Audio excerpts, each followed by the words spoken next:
शिल्पा खोत यांनी खोटारडेपणा केलेला आहे असं म्हणत निलेश राणे भाजप उमेदवारावर संतापले।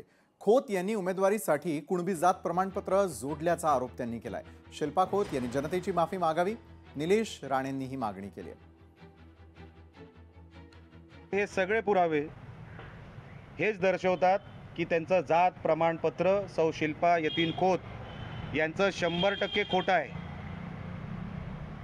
त्यांनी खोटं दाखवून उमेदवारी मिळवलेली आहे। त्यांनी बीजेपी सारख्या इतक्या मोठ्या पक्षाला पण खोटं सांगून उमेदवारी घेतलेली आहे। ते जनतेशी खोटं बोलतायत। त्यांना थोडी जरी काहीतरी असेल तर त्यांनी आत्ताच जनतेची माफी मागावी, कारण का कोर्टामध्ये आपलं पिटिशन पोचलेलं आहे। येणाऱ्या काही दिवसामध्ये त्यांना नोटीस देखील येईल।